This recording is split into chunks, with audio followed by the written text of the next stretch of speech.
নবী বলছে যে কেউ মাপ পাইব না কাল হাসরের দিন আল্লাহর রহমত ছাড়া। একজন জিজ্ঞাসা করে হুজুর আপনার কি হইব? বলে আমারও মাপ হইতো না আল্লাহর যদি রহমত না হয়। সব নবীরা বয়ে পেরেশান, কেউ মুখ খুলবো না, সব নবীরা নিয়ে বয়ে যাইব, নাচতে নাচতে করবো আল্লাহ আমারে বাঁচা, আমার কেউ ভাইব। নবীরা এই অবস্থায় যারা জীবনে গুনাহ করে নাই কোনোদিন। শেষ নবীর কাছে যাইব, আমরা লেগে সুপারিশ করেন, কারণ আমি এখন সুপারিশ করতে পারবো না। সিজদায় ভরে যাইব, সিজদায় ভরে কাঁদতে কাঁদতে কত হাজার বছর যাইব আল্লাহ জানে। কথা বলতে বুঝেন না? পরে আল্লাহ কইবে মাথা উঠাও, তুমি কি চাইবা? যা চাইবা তাই দেন। সুবহানাল্লাহ। আল্লাহ রাসূল বলেন যে আমার একজন উম্মত দুজকে থাকলে আমি রাজি হইব না। আল্লাহ কইছে আবার রাজি করে দিব। আল্লাহু আকবার। এটা তো আল্লাহর সাথে কারবার করার কথা, এটা ডঙ্গা করার কথা না। আজকে আরম্ভ হয়ে গেছে বাজ মাহফিল। কার শক্তি কত বেশি, কার আওয়াজ কত বেশি, কার দাপট কত বেশি, এটা আওয়াজের মধ্যে চলে। আল্লাহ হেফাজত করুন। আমরা কথা কইতে কষ্ট, আল্লাহ পাক রহম করে। আমরা সবাই আসছি দুই ফোঁটা চোখের পানি ফালাইয়া আল্লাহর কাছে মাফ চাই। এতে এখন দেখা যেতে কয়েকশো লোক, এখানের মধ্যে কয়জন ফজরের জমাতে পাওয়া যাইব? একটা যদি পরীক্ষা লই আমরা, যে ফজরের নামাজ সারা বছর যারা ওয়াক্ত মতো পড়ছেন তারা কয়জন আছেন? তাও কম মানুষ মিলব। সারা বছরে ফজরের নামাজ কাজা হয়েছে না, কি কোন সবারই পাওয়া যাবো না? খুব কম, শতকরা 10 জন পাওয়া মুশকিল। তাও হয়েছে না, এটা তৃতীয় ক্লাস, এটা কোনো ডিভিশন নাই। দ্বিতীয়টা হইল ফজরের নামাজ জমাতের সাথে কে পড়ছেন সারা বছর, একদিনও ছুটে নাই, এটা হলো 2 নম্বর। এটা হইতো না। আল্লাহ কইছে যত্ন সহকারে নামাজ পড়ো। এটা হইল যে নামাজের শুরুর থেকে ইমাম সাহেব শুরু করার আগে হাজির। এইভাবে যদি 40 দিন 200 ওয়াক্ত নামাজ পড়ে আল্লাহ পাক তার ইমানদারের খাতায় তার নাম লিখে দেন। সুবহানাল্লাহ। এখন ইনি আছেন কয়জন? এত টাকা দেখান দি। আরে আমরা কি করছি? ও আমরা বহুত মুসল্লি, বড় মুসল্লি, জামা তুমি গায়ে দেয়া হিসাব করে দেখেন না মুসল্লি হয়েছেন কিনা, নামাজি হয়েছেন নি, আপনার ইমান কবুল হয়েছে কিনা। সবাই কেছে মাশাআল্লাহ খুব ইমানদার, খুব নামাজি, আপনি 5 ওয়াক্ত নামাজ পড়েন, বেহেশত পাইবেন। বেহেশত কারো বাপ দাদার সম্পত্তি না, হ্যাঁ বন্টন করতে পারতো না। বেহেশত আল্লাহর রহমতের কথা রইতে হইব। আমি কইলেই ভাই এলতাম না। এই বেহেশত পাওয়ার লাগে সারা জীবন রাতে উঠে উঠে কান্ত, এই ডরে আবু বকর রাদিয়াল্লাহু আনহু কান্দাস উঠে মহল্লার লোক জমা হয়ে যেত, মহল্লার লোক সব জমা হয়ে যেত। তাহাজ্জুদের নামাজ ফরজ আছেন 13 মাস। মুসলমান হইলেই তাহাজ্জুদ ফরজ লাগতো।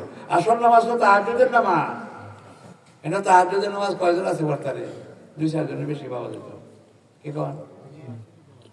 তো নামাজি কেন? এটা আসল নামাজি বলছে না। আসল নামাজ তো তাহাজ্জুদের নামাজ। এটা তো আল্লাহ নামাজ শুরু করছে। 13 মাস তাহাজ্জুদের নামাজ ফরজ আছে, কোরআনে আছে। এগুলো কথাবার্তা নাই। এদিকের কথা ওইদিকের কথা, কত কথা, কত কাহিনী, কত গল্প ওয়াজের নামে। এই দেশে এত এত মানুষ, এত এত আলিম, লক্ষ লক্ষ আলিম। এই লক্ষ লক্ষ আলিমকে বুকে হাতে এই কথা বলতে পারে যে আমার আত্মীয় স্বজনের মধ্যে কেউ বেনামাজি নাই, কয়েকজন আলিম করতে পারবে? হ্যাঁ আপনারা কন্যা দি কি হয়েছে? আরে ভাইয়া হ্যাঁ আর বলছে কেন? কিন্তু আপনি আল্লাহর কাছে এই গল্প করে এবারে যে মাপ পাইয়া যাইব, সাবধান। তুমি আলিম হইয়া নিজের আত্মীয় স্বজনের বোঝাই পারলা না, আপন লোকটি তোমার দ্বারা কি কাম হইব? আল্লাহ তো কিছু কোরআনের মধ্যে, আয়াতের মধ্যে, যে আলিমের দ্বারা তার এলাকার লোক সব পরেজগার হবে। ভালো হয়ে যাবে। যেমন আতরের শরীর লাগায় ঘুরলে আশেপাশে যে যত লোক থাকে সবাই আতরের গ্রান পায়, কে কোন পায় না। এখন তো সব মুর্দা। আল্লাহ পাক রহম করুক, আল্লাহ মাফ করুক, আমিন। আল্লাহর কাছে চাই এই যে ওয়াজ মাহফিল গুলো চলতেছে, এই যে আমানতের খেয়ানত করা হইতেছে, এই যে ওয়াজ মাহফিল যে বাইকে ব্যবহার করা হইতেছে, মানুষের সময়গুলো নষ্ট করা হইতেছে, জবাব দেওয়া যাবে কি? আল্লাহর কাছে জবাব দিতে হবে।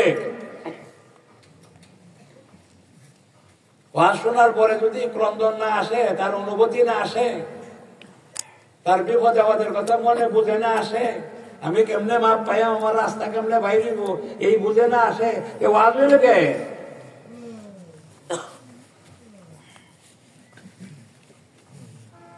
আল্লাহ রহম করুক আমাদের সবাই, আমিন। আল্লাহ রাসূল যখন কথা বলতে সবাই কান্নাকাটি করে পেরেশান হয়ে যেত।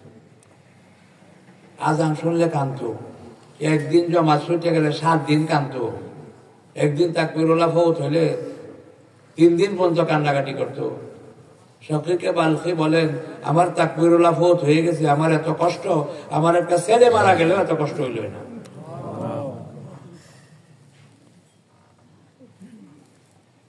20 বছর পর্যন্ত সাঈদ বিন মুসাইয়্যিব রাহিমাহুল্লাহ আজানের আগে মসজিদে যাইতেন। মানুষ জিজ্ঞাসা করে যে সবাই আজান শুনলে সামনে আগে আসেন, আমার কাছে শরম লাগে, আল্লাহ আমার একটা দায়িত্ব দিছে, হুকুম দিছে, আমি বললে যে আমার একজনে মনে করাই দিব, খেলা দেখায়া আমার কাছে শরম লাগে, এই জন্য ডাকুনদের আগে আইয়া বলি। আপনার বাড়ি যদি বিয়া হয়, আমার ছেলে বা বাচ্চাদের বিয়া হয়, আপনি আগে হাজির হয়ে যান না? আপনাকে দাওয়া দেওয়া লাগবো। আমরা দাওয়াতের অপেক্ষা করে, আমরা তো বেকুব একটা আত্মীয়তার কোনো খবর নাই। আপনার আজান দিয়ে আনন্দ লাগে মসজিদও, কথা বলতে বুঝুন না। 20 বছর বলতে আজানের আগে আইছে। আর একটা ঘটনা ভাগ করো, ইয়াজিদের সময় মারওয়ান জুলুম টুলুম চলছে, মদিনার মসজিদের নামাজ হয়েছে না কতদিন পর্যন্ত। জালিম জুলুম করে 10,000 সাহাবী হত্যা করে হয়েছে। মদিনার মধ্যে কোনো মুসলমানের আনাগোনা নাই। যারা সাহাবী আছে, যারা জুলুমের কথা বুঝতে পারছে, শহর ছাড়তে পারছে, শহর ছাড়িয়ে গেছে। আর কিছু লোক ঘরের দরজা বন্ধ করিয়া ঘরের মধ্যে রয়েছে, বাইরে রয়েছে।